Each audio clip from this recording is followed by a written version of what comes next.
मेरी बड़ी बेटी को कॉर्नेटो आइसक्रीम खाना बहुत ज़्यादा पसंद है और लास्ट ईयर भी वो मुझसे बोल रही थी बनाने के लिए, पर मैं नहीं बना पाई। और इस बार उसने थोड़ी ज़्यादा ही ज़िद कर दी कि आपने इतनी आइसक्रीम बना ली पर आपने अभी तक मेरी फेवरेट नहीं बनाई।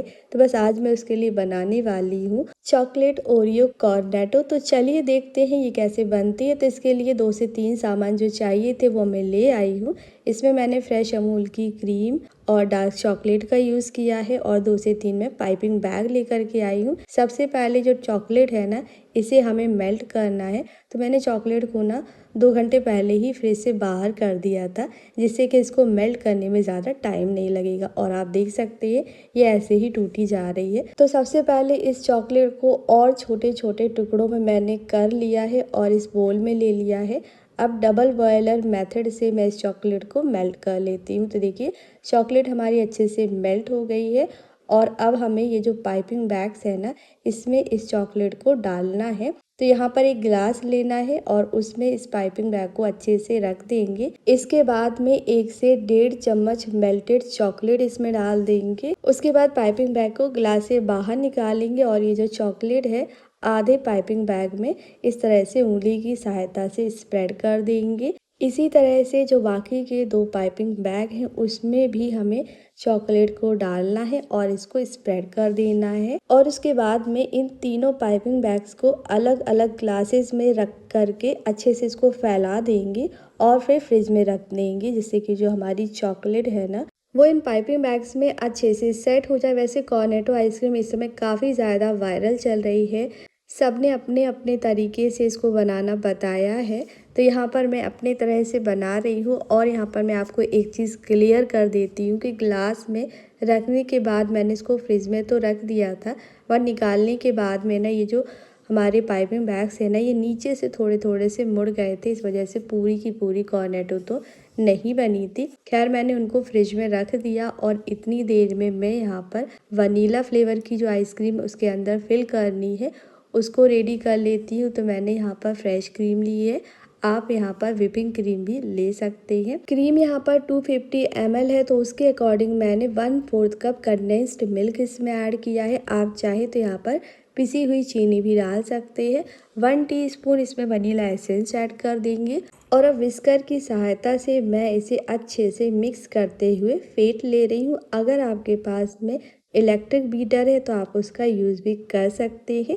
तो यहाँ पर जो क्रीम थी एकदम ठंडी थी, तो बस मैंने इसको फटाफट से फेंट लिया है और 3 से 4 मिनट में जो हमारी क्रीम है अच्छे से फिट चुकी है। अब इसमें मैं ऐड कर रही हूँ ओरियो बिस्किट। तो बहुत ज़्यादा नहीं, 3 से 4 ओरियो बिस्किट को हाथ से ही तोड़ करके मैंने इसमें डाला है, क्योंकि ये ऑलरेडी वनीला फ्लेवर की है। बस जब हम इसको खाएंगे ना तो ये ओरियो बिस्किट्स के जो चंक से मुंह में आएंगे तो इससे ये काफ़ी ज़्यादा टेस्टी लगेगा। अगर आप ये नहीं डालना चाहते हैं तो आप यहाँ पर चॉकलेट को भी छोटे छोटे पीसेस में कट करके डाल सकते हैं। तो ओरियो बिस्किट डालने के बाद मैंने इसको और एक बार अच्छे से मिक्स कर लिया था। थोड़ा सा मैंने बिस्किट्स को तोड़ भी दिया था, जिससे कि अच्छे से इसका फ्लेवर आ जाएगा। तो हमारी कॉर्नेटो की जो ये फिलिंग है ये रेडी हो गई है। और इतनी देर में जो हमने पाइपिंग बैग्स रखे थे वो भी अच्छे से यहाँ पर रेडी हो गए थे। तो बस मैंने जैसे उनको फ्रिज से निकाला तुरंत ही ये जो हमने रेडी की थी ना वनीला फ्लेवर की फिलिंग, वो इसमें डाल दी थी। अच्छे से ऊपर तक मैंने इसको भर दिया था तीनों ही पाइपिंग बैग्स में। और इसके बाद जो थोड़े मेरे पास ओरियो बिस्किट बचे थे ना, उनको मैंने ऊपर से तोड़ तोड़ करके डाल दिया था, जिससे कि ये देखने में अच्छा लगे।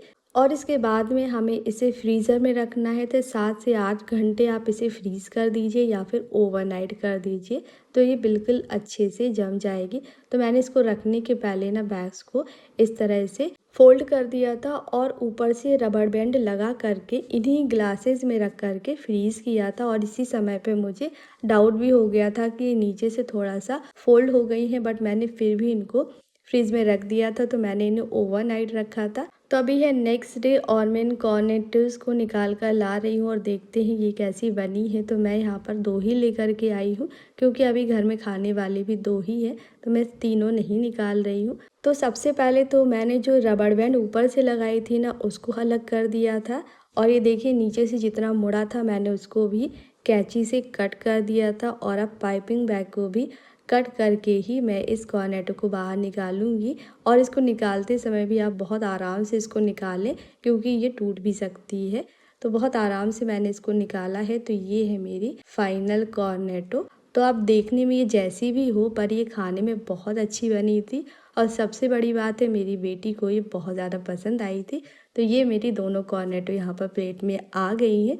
और अब मैं इसे टेस्ट करवाने वाली हूँ मेरी बेटी को, क्योंकि ये उसी की रिक्वेस्ट पर मैंने बनाई है, वरना शायद मैं इस साल भी इसे ना बनाती।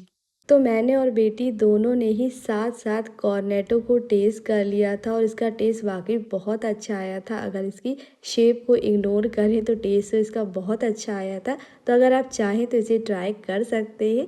और मैं चली मेरी इस कॉर्नेटो को एंजॉय करने। मिलती हूँ नेक्स्ट ब्लॉग में। Bye bye.